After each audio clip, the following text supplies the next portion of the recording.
Assalamualaikum warahmatullahi wabarakatuh. Welcome back to my channel Marcelina Sinaga.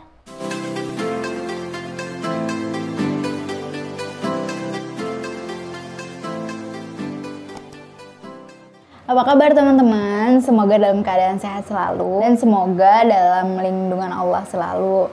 Pokoknya selalu take care of yourself and your family, your friends, your loved ones. Nah, di video kali ini aku mau ngebahas tentang beberapa mitos-mitos yang ada di kehamilan. Sebenarnya mitos-mitos itu bener adanya atau beneran cuma mitos belaka? Yuk kita bahas. Sebenarnya banyak banget mitos-mitos dalam kehamilan. Tapi kali ini kita bahas 5 mitos aja.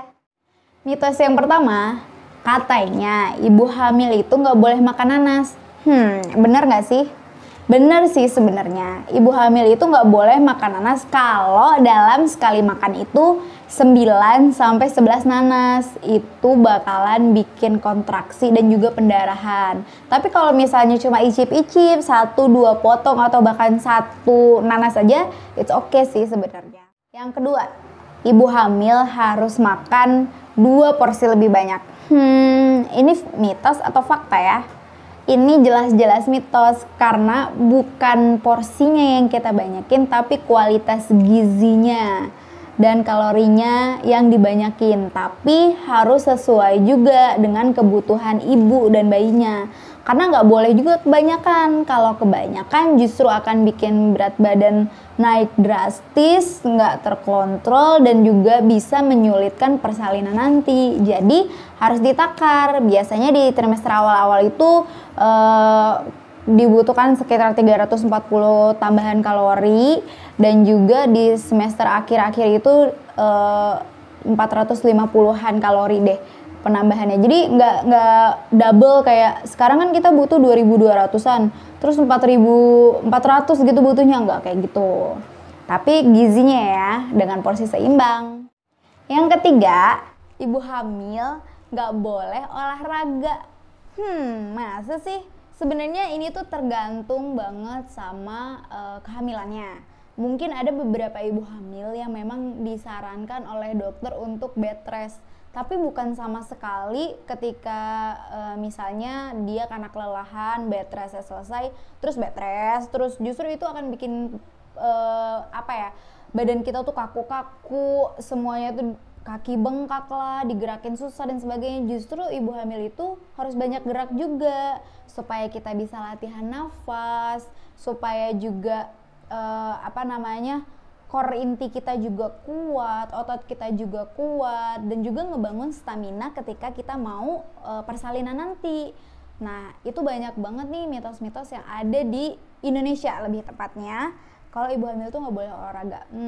Kayaknya perlu banyak baca lagi kalau misalnya bilang ibu hamil tuh nggak boleh banyak-banyak bergerak atau banyak olahraga ya. Karena itu tergantung kondisi dan kita justru harus banyak bergerak ya teman-teman bumi. Selanjutnya yang keempat ini ibu hamil nggak boleh minum air es. Sebenarnya bener nggak sih? Bener kalau air esnya ditambahin sirup, ditambahin cendol, ditambahin air esnya pakai gula kayak gitu. Sebenarnya yang bikin nggak boleh itu sebenarnya itu intinya bukan air esnya tapi gulanya sendiri, karena ibu hamil itu kan karena biasanya asupan makanannya lebih banyak ya, lebih banyak dari biasanya karena dia butuh asupan gizi lebih banyak juga.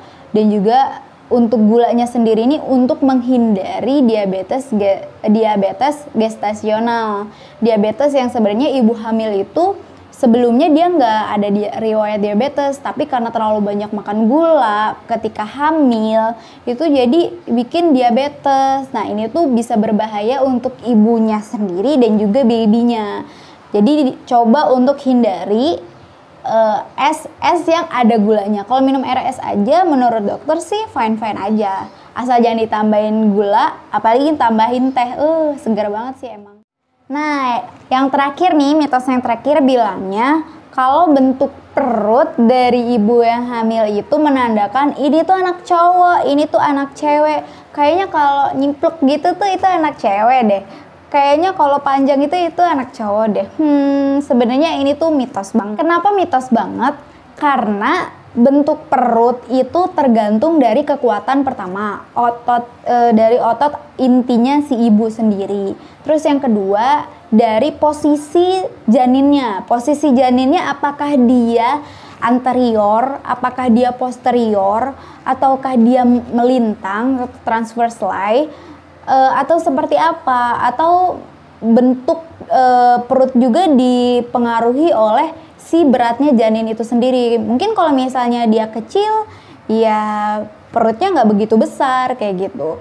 Atau kalau misalnya ternyata berat bobot bayinya itu besar, ya perutnya jadi lebih besar. Karena kalau misalnya dibilang jenis kelamin itu kan tertutup juga kan dengan paham mereka dan sebagainya, jadi nggak mempengaruhi bentuk perutnya si ibu juga. Itu semuanya tergantung dari yang tadi aku bilang gitu. Nah, menurut teman-teman, mitos-mitos atau fakta apa lagi yang perlu kita bahas nih? Yuk komen di bawah, nanti kita bahas bareng-bareng. Kayaknya sampai situ dulu kita bahas tentang mitos-mitos kehamilan yang ada di Indonesia. Kalau misalnya kalian punya ide tentang apa sih nextnya yang perlu kita bahas, apakah mitos-mitos lagi atau yang lain, kalian boleh komen di komentar YouTube kita ya. Jangan lupa kalau misalnya menurut kalian video ini bermanfaat, don't forget to like, share, and subscribe. Jangan lupa share banyak-banyak ke teman-teman kalian. Terima kasih banyak udah menonton. Semoga sehat selalu dan selalu dalam lindungan Allah. Wassalamualaikum warahmatullahi wabarakatuh.